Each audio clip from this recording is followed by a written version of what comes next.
हर हर शंभु नमामि शंभु। आप सभी जानते होंगे भादो महीने की सप्तमी को संतान सप्तमी का पावन पवित्र व्रत किया जाता है। वीडियो में जानेंगे पूजा विधि, उपाय और जो आप राहु काल का समय जिसे विशेष तौर पर अशुभ समय के रूप में जाना जाता है, अभिजीत मुहूर्त क्या रहेगा इस वीडियो में जानेंगे। संपूर्ण विशेष जानकारी वीडियो में है, ध्यान से सुनिएगा।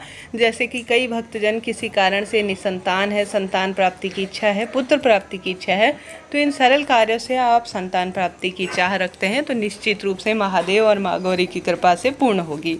सबसे पहले यह पूजा महादेव और माँ गौरी और श्री गणेश जी महाराज को समर्पित है। ब्रह्म मुहूर्त में स्नान इत्यादि से निवृत्त होकर आप सभी सबसे पहले एक चौकी अर्थात एक पाटे में पूर्व या उत्तर दिशा की ओर अपना मुख करते हुए मिट्टी के गणेश जी महाराज और छोटे से पार्थिव स्वरूप में शिवलिंग बनाना होता है। और माँ पार्वती की भी प्रतिमा, फोटो इत्यादि बना सके तो अति उत्तम है, नहीं तो पिंडी स्वरूप बनाकर स्थापित कर लीजिए। इसमें एक विशेष वस्तु रखी जाती है, वह है एक लाल धागा जिसमें 7 गांठ मनोकामना कहते हुए लगाई जाती है। अगर आपके यहाँ कड़ा पहनते हैं तांबे का या जो है विशेष तौर पर पीतल का, तो उसे पूजा की थाली में रखिएगा। महादेव की मूर्ति प्रतिमा रखकर दाहिने तरफ एक जल का लोटा रखें। जल के लोटे में थोड़ा सा अक्षत वगैरह समर्पित करें। मौसमी फल और 7 मीठे पुए आप सभी को भगवान जी के समक्ष भोग प्रसाद के लिए रखना होगा। माता गौरा के लिए थोड़ा सुहाग की सामग्री, विधि विधान से जो भी शिव पूजा में सामग्री चाहिए वह अपनी पूजा की थाली में रख लीजिए। सबसे पहले आप सभी स्नान इत्यादि से निवृत्त होकर, इस दिन मंगलवार का दिन है, तो लाल रंग के कपड़ों का चयन करें और प्रार्थना करें कि हे प्रभु, आज मैं संतान प्राप्ति के निमित्त संतान सप्तमी का उपवास कर रही हूँ। या उपवास नहीं भी करते हैं तो आप सभी प्रण लीजिए अर्थात हाथ में संकल्प लीजिए, दाहिने हाथ में नाम गोत्र बोलते हुए, आज मैं विशेष उपाय करने जा रही हूँ या पूजा कर रही हूँ, मेरे कार्य को सिद्ध करें, ऐसी प्रार्थना करते हुए सबसे पहले आप बाजार से लाई हुई चीज़ों पर जल के छींटे इत्यादि दें। उसके बाद दीप प्रज्वलित करें। तत्पश्चात भोले बाबा और विशेष तौर पर माता गौरी और गणेश जी का पूजन करें। उन्हें 7 मीठे पुए का भोग लगाएं और विधि विधान से जैसे माता पार्वती का, महादेव का पूजन किया जाता है ठीक उसी विधि से करें। और विशेष तौर पर जो मिट्टी के शिवलिंग बनाएंगे उसमें एक उपाय जरूर से कीजिएगा। जैसे कहा जाता है शिव महापुराण कथा इत्यादि में भी, कच्चे दूध का महत्व जो है संतान से जुड़ा हुआ होता है। अगर छोटा सा पार्थिव शिवलिंग स्वरूप बना रहे हैं तो उसमें कच्चा दूध या मक्खन जरूर से मिलाइएगा, इससे निश्चित रूप से संतान की कामना पूर्ण होती है। इस दिन आप नमः शिवाय ओम या श्री शिवाय नमस्तुभ्यम मंत्र का जाप करते हुए जो छोटा सा पार्थिव शिवलिंग बना रहे हैं अपने घर पर 108 आप सभी बेलपत्र अपने मन की कामना कहते हुए जरूर से भोले बाबा को समर्पित करें। ऐसा करने से भी मनचाही संतान प्राप्ति के योग बनते हैं। साथ के साथ इस दिन संभव हो तो 108 गेहूं के दाने जो कि अपने आप में वंश वृद्धि में सहायक होते हैं वह भी शिवलिंग पर चढ़ाएं। पंचामृत, दूध, दही, घी, शक्कर, शहद इत्यादि का भी आप शिवलिंग पर जो है समर्पित करें। निश्चित रूप से संतान सुख मिलेगा। अब 2024 में कब है संतान सप्तमी, बहुत ध्यान से सुनिएगा। इस बार बहुत दुविधा की स्थिति हो रही है। भाद्रपद महीने की सप्तमी तिथि 9 सितंबर को रात 9:53 से शुरू होगी और इसका समापन जो है 10 सितंबर को रात्रि 11:11 के आसपास होगा। ऐसे में उदया तिथि के अनुसार मंगलवार 10 सितंबर 2024 को संतान सप्तमी का पावन पवित्र व्रत किया जाएगा। ठीक है जी। आप सभी अगर व्रत उपवास करते हैं तो मंगलवार अर्थात हनुमान जी की सुंदर तिथि है, सोमवार का दिन है और जो है अपने आप में बहुत विशेष दिन हो रहा है, तो 10 सितंबर को इस व्रत को धारण कीजिएगा। ठीक है जी। अब इस दिन पूजा का जो सबसे अच्छा समय जिसे अभिजीत मुहूर्त कहा जाता है, वैसे भी संतान सप्तमी की पूजा दोपहर में ही की जाती है। किसी कारण से ऑफिस वगैरह काम रहता है तो सुबह शाम जब भी समय मिले तभी पूजा कर लीजिएगा। अभिजीत मुहूर्त जो कि हर एक कार्य के लिए जब आपकी कुंडली में किसी कारण से शुभ दिन नहीं मिल पा रहा हो तो इस समय आपको पूजा करनी चाहिए। तो अभिजीत मुहूर्त दोपहर में 11:39 से 12:38 के आसपास हो रहा है। 48 मिनट, माफ़ करें, स्क्रीन पर मैंने दिया हुआ है। ठीक है जी।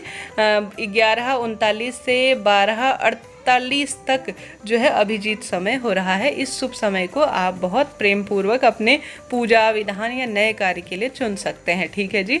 अब राहु काल जो कि अशुभ समय जाना जाता है, जो कि श्रेष्ठ नहीं होता किसी शुभ काम की शुरुआत करने के लिए, तो राहु काल का समय 3:27 से 4:59 के आसपास हो रहा है। इस समय कोई नया कार्य शुरू करने से बचिएगा। सूर्योदय का समय 6:15 रहेगा। सूर्यास्त का समय 6:31। चंद्रोदय विशेष तौर पर 10 सितंबर को 12:12 के आसपास इस बार हो रहा है। तो इस चीज़ को आप नोट डाउन करते हुए चलिएगा। अगर आप चंद्र देवता को अर्घ देकर व्रत खोलते हैं तो काफ़ी लंबे समय तक आपको इंतजार करना होगा। अब इस व्रत में क्या खाया जाता है? इस व्रत में जैसे कि 7 जो गांठ का एक धागा होता है वह भगवान जी के समक्ष, या आपने जो अपने हाथ में कड़ा पहनने का होता है क्षेत्र के अनुसार, उसे भगवान जी के समक्ष रखना होता है।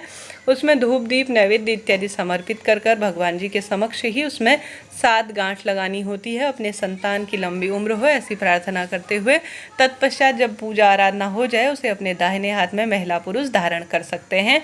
प्रभु से आप प्रार्थना कर जो आपने 7 मीठे पुए भगवान जी को भोग लगा रखे हैं उन्हें अपने व्रत खोलते समय आप ग्रहण कर लीजिएगा। यह व्रत शाम को मीठा खाकर ही उपवास खोला जाता है। हालांकि कई क्षेत्रों में फलाहार ही यह व्रत किया जाता है, तो उस अनुसार आप कर लीजिएगा। जब शाम को आपकी पूजा आराधना 1-1.5 घंटे के भीतर, जैसे दोपहर में पूजा होता आती है, तो उसके बाद ही आप सभी को संतान सप्तमी पूजा का विसर्जन कर देना चाहिए। यह पूजा दोपहर में होती है तो उसके पश्चात ही यह विसर्जन हो जाएगा। अर्थात जो पार्थिव शिवलिंग आपने बना रखे हैं, किसी कारण से पार्थिव शिवलिंग नहीं बना सकते हैं तो महादेव के मंदिर में पूजन करें या घर पर ही पूजन करें। भगवान जी को नैवेद्य का भोग लगाएं। गौ माता को आवश्यक रूप से गेहूँ, इस दिन गुड़ और गेहूँ खिलाने चाहिए, इससे भी बहुत अधिक कृपा होती है। हनुमान जी के मंदिर में नारियल चढ़ाने से संतान प्राप्ति के योग बनते हैं। महादेव के मंदिर में भी निश्चित रूप से आप संतान की इच्छा रखते हुए नारियल समर्पित करेंगे तो भाग्य की रेखाएं स्वतः ही प्रबल हो जाएंगी। भूल चूक के लिए क्षमा प्रार्थी होते हुए संतान सप्तमी की व्रत कथा सुने और माँ गौरा और माता भगवान जी से प्रार्थना करें कि प्रभु मेरे जीवन में मैं अपूर्ण हूँ, मुझे पूर्ण करें। ऐसी प्रार्थना करते हुए माँ गौरा को भले ही कम ही सामग्री आप दान करें, परंतु सुहाग की सामग्री, वस्त्र इत्यादि दान कर सकते हैं। बाद में जो ब्राह्मण देवता को आप सभी चीज़ें दान में दे सकते हैं योग्य पंडित जी को, जिसमें दक्षिणा, सुहाग सामग्री, वस्त्र इत्यादि सभी चीज़ें सम्मिलित हैं। इस तरह से यह जानकारी थी। वीडियो उचित उपयोगी रहती है तो लाइक करें, शेयर करें, सब्सक्राइब करें। उपाय के स्वरूप में अगर आप अपने बच्चे की दीर्घायु रखते हैं, उसके लिए चाहते हैं, तो आप आवश्यक रूप से अपने पति और बच्चे के साथ जो है महादेव की पूर्ण रूप से सेवा करें। इस दिन ब्राह्मण देवता को घर पर बुलाकर भोजन कराना भी संतान प्राप्ति में सहायक होता है। इस दिन पार्थिव शिवलिंग